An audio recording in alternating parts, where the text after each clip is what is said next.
BJP को लेके जो अभी माहौल बना हुआ है, अभी जैसे हो गया कि संभल में सड़क पे नमाज पढ़ने नहीं देंगे या मेरठ में नहीं पढ़ने देंगे। एक वर्ग का ये कहना है कि अगर सड़क पे नमाज नहीं पढ़ने देना है तो पूरे देश में कीजिए, बीजेपी शासित हर राज्य में कर दीजिए, पूरे यूपी में प्रशासन का ऑर्डर आ जाए कि सड़क पे नमाज पढ़ने नहीं देंगे।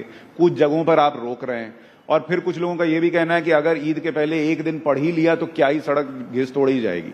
आपका इस पर आपकी राय क्या है? क्योंकि पटना में मुझे याद है, आपको भी पता है, वहां पे सड़क पे नमाज तो होती है। भाई मुझे लगता है ये सब फालतू की बातें हैं, इस पे चर्चा भी नहीं करनी चाहिए, कोई मतलब नहीं बनता इन सारी बातों का। आज देश में बड़े बड़े विषय हैं जिसको लेकर हम लोग को चर्चा करनी चाहिए। और दिक्कत ये होती है कि जब हम लोग ऐसी बेमानी बातों के ऊपर जब हम लोग चर्चा करने लगते हैं, बिना मतलब इससे समाज में, देश में एक तनाव का वातावरण बनता है, एक असहमति का वातावरण बनता है, बिना मतलब के संप्रदाय, अलग अलग लोगों के बीच में टकरारें पैदा होती हैं। कोई मतलब नहीं है। जिसको जो जैसे करना है इतने वर्षों से करते आए हैं ना, करते रहेंगे। पर आज जब बड़े एजेंडे हैं, आज देख लीजिए, अगर ये सारी बातें नहीं हो रही होती तो संभवतः आप मुझसे पूछते कि आपने as a food processing minister इतने महीनों में क्या किया। और चिराग भाई, ये सारी चीजें सेकेंडरी हो जाती हैं। चिराग भाई, जिसको आप फालतू बात बता रहे हैं वो तो आपके ही सहयोगी दल के लोग कर रहे हैं ना। पर मैं नहीं सहमत हूं ना, मैं यही तो मैं जिक्र कर रहा हूं।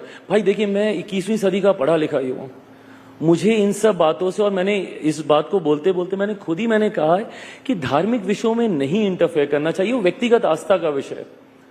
मैंने जब इफ्तार दिया, मैं तिलक लगा के गया हूं। अब उसको लेकर अगर ये विवाद खड़ा किया जाए, भाई मेरी आस्था है ना इस पेपर, वो मेरी व्यक्तिगत आस्था है। मैं आपके धर्म का सम्मान करने के लिए मैं अपने धर्म के संस्कारों को तो नहीं भूलूंगा ना। बट ये सारे बंद कमरे के पीछे की बातें हैं ना, ये व्यक्तिगत आस्था का विषय है।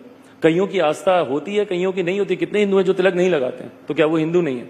बट ये सारी व्यक्तिगत आस्था का विषय, इसको क्यों सार्वजनिक तौर पर या इसको क्यों जनरलाइज करने का प्रयास किया जा रहा है? मैं अपने सहयोगियों की भी मैं बात कर रहा हूं। अगर आप उनका भी नाम लेकर बोल रहे हैं कि वो लोग ये करते हैं, मैं इस राजनीति से सहमत नहीं हूं। मैं मानता हूं कि आज की तारीख में there are bigger issues, there are bigger things that needs to be address and we need to talk about that rather than just talking about Hindu and Muslims. देखिए, ये आप बड़ी बात कह रहे हैं कि भाई आप अपने सहयोगियों को भी कह रहे हैं कि इसकी जरूरत नहीं है, जो आप कर रहे हैं उसकी जरूरत नहीं है कि आप सड़क पर ये हो रहा है वो हो रहा है, जो भी चीज है। चलिए, यही आपकी साफ गोई लोगों को पसंद भी आती है।